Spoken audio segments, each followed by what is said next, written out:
우리 예수님을 따른다는 것, 그 십자가의 길을 믿는다는 것, 참으로 어렵고 또 힘든 길입니다. 그래서 많은 사람들이 십자가의 길을 따르기보다는 더 편해 보이고 더 좋아 보이는 길, 이렇게 세상적인 부와 권세와 또 명예를 추구하는 길, 또 우상 숭배의 길로 나아갑니다. 예수님은 오늘 우리에게 주신 말씀을 통해서 두 개의 문과 또 두 개의 길을 대조해서 설명해 주고 있습니다. 좁은 문이 있고 좁은 길이 있습니다. 또 큰 문이 있고 또 넓은 길이 있습니다. 문이라고 하는 것은 이렇게 한 장소에서 이제 문을 열고 가면 다른 장소로 연결시켜 주는 역할을 합니다. 길은 어떤 장소로 나를 연결시켜 주는 통로라고 할 수 있습니다. 그런 의미에서 이 문과 이 길의 존재의 목적은 내가 이 문을 들어가면, 이 길을 따라 들어가면 내가 원하는 장소에 나를 데려다 주는 것이 그 본질적인 역할이라고 할 수 있습니다. 그렇다면 문과 길에 있어서 중요한 것은 그 문이 얼마나 넓은지, 얼마나 비싼지, 얼마나 좋아 보이는지, 이런 것이 아니라 이 문을 열고 들어가면, 그 길을 따라 걸어가면 내가 어디에 도착하느냐, 이것이 가장 중요하다는 것을 알 수 있습니다. 만약 누군가 이게 버스를 타려고 하는데 버스의 그 외관이 너무 예뻐요. 너무 멋집니다. 화려한 2층 버스가 지금 저기 앞에 있네요. 그러면서 아무 버스나 타는 사람은 없을 것입니다. 버스가 오래되어도 사람이 아주 많아서 비좁고 또 냄새나고, 그러나 그 행선지가 내 목적지라면 그 버스를 타게 되는 겁니다. 마찬가지입니다. 오늘 좁은 문은 생명으로 인도하는 문이라고 하며, 큰 문, 넓은 길은 멸망으로 인도하는 문이라고 아주 단호하게 이렇게 말씀을 하십니다. 그렇다면 어디로 우리가 가야 할지 답은 이미 나와 있습니다. 예수님께서는 십자가의 길은 좁은 길이지만 그 길을 걸어야 한다라고 가르치십니다. 그 길이야말로 생명의 길이기 때문입니다. 우상을 숭배하고 또 하나님께서 기뻐하시지 않는 길, 크고 넓어 보이지만 그 길은 멸망하는 길이 될 것입니다. 그런데 세상의 많은 가르침들이 멸망의 길이라고 하지 않고 너무나 달콤하게 우리에게 속삭이며 다가옵니다. 이를테면 이런 겁니다. 당신이 사는 곳이 당신을 말해줍니다. 당신이 타는 차가 당신이 누구인지를 말해줍니다. 당신의 지위와 권력이 당신이 누구인지를 알려줍니다. 하나님의 축복은 부자가 되는 것으로 증명됩니다. 하나님은 성공한 사람들을 더 사랑하십니다.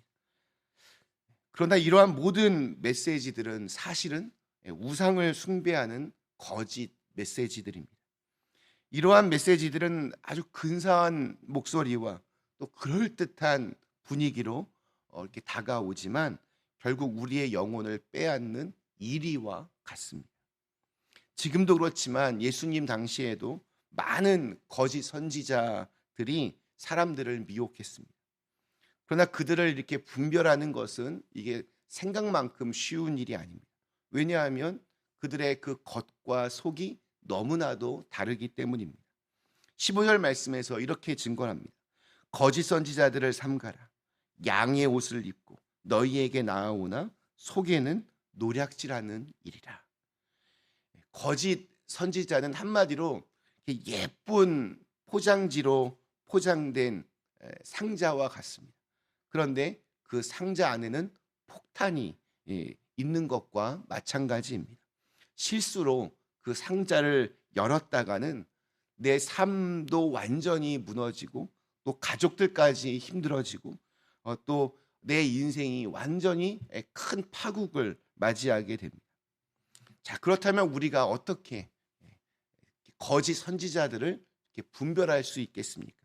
우리 20절 말씀입니다. 이러므로 그들의 열매로 그들을 알리라.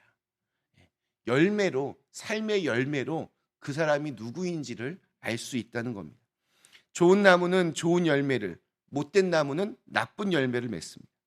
만약에 한 사람이 하나님께 속하여 하나님이 사용하시는 도구로 쓰임 받는다면 그 사람의 삶에는 선한 열매들이 맺히게 됩니다.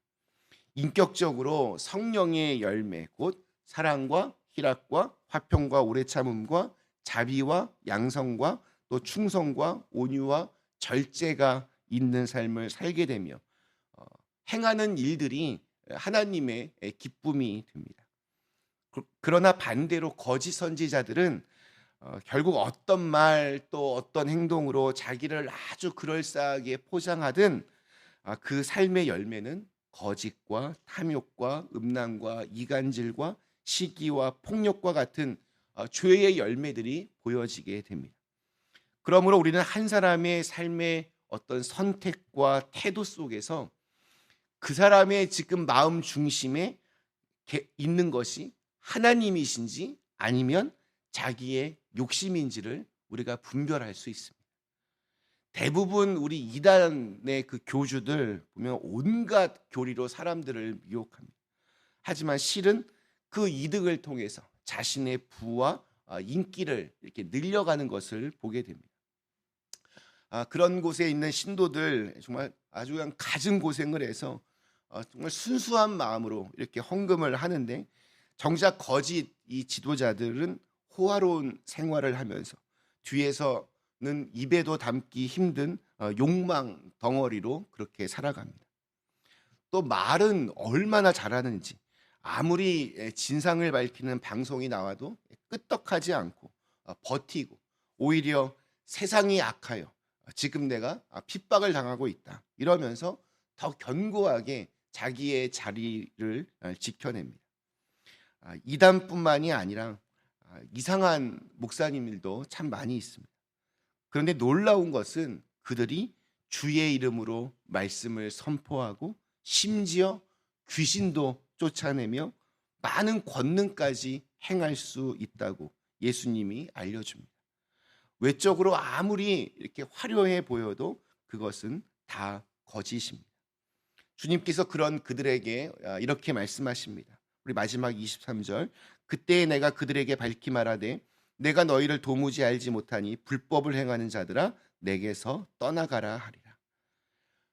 주님을 닮은 인격적인 성숙한 그런 열매 없이 아무리 외적인 그런 화려함으로 포장된 거짓 선지자들의 그런 사역, 그런 그들의 그 사역에 우리가 미혹되어서 그 어떤 그 카리스마에 끌리다 보면 함께 불법을 행하는 자들이 되고 주님과 관계없는 사람이 될 수 있습니다. 저도 아마 언제든 그렇게 넘어지고 이상한 사람이 될 수 있습니다.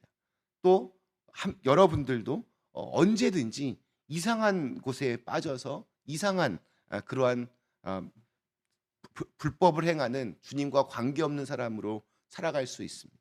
그렇기 때문에 늘 깨어 기도하고 또 겸손하게 살아야 합니다.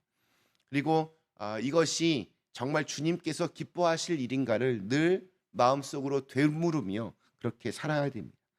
한 사람이 하나님의 사람인지 아닌지 알기 위해서는 그 사람의 능력이 아니라 인격을 봐야 합니다. 이것은 뭐 거짓 선지자뿐만이 아니라 오늘 우리 모두에게 해당하는 말씀입니다.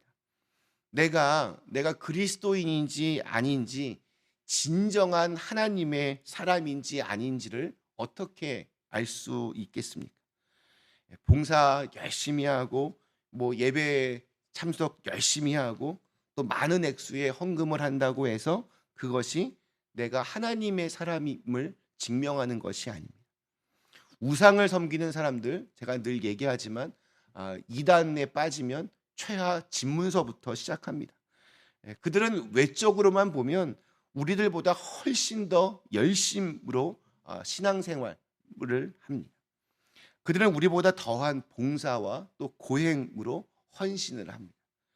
그러나 그들은 주님과 관계없는 사람이라고 오늘 증언합니다. 그렇다면 그런 사람들과 우리들의 차이가 무엇이 있겠습니까? 하나님 아버지의 뜻에 순종하는 것입니다. 목사의 뜻에 순종하는 것이 아니라 하나님의 뜻에 순종하는 것. 예수님처럼 예수님께서 산상수훈을 통해서 우리에게 알려주시는 말씀은 어떤 열렬한 종교 행위에 중독되지 말라는 겁니다. 행위에 치우치지 말고 정말 중요한 본질, 마음과 또 내 생각이 하나님의 다스림을 받으라는 말씀입니다. 그 하나님의 뜻은 하나님의 성품에서 나온 말씀이기 때문에 그 말씀에 우리가 순종하면 우리의 삶에 신실한 열매들이 맺히게 될 겁니다. 그리고 그 사랑의 열매는 저 사람은 참 하나님을 믿는 사람인 것 같다. 이러한 인격적인 열매로 증명이 됩니다.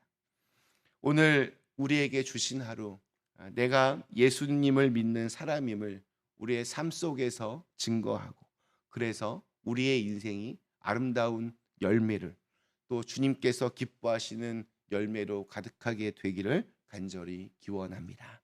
우리 잠시 함께 기도하시겠습니다.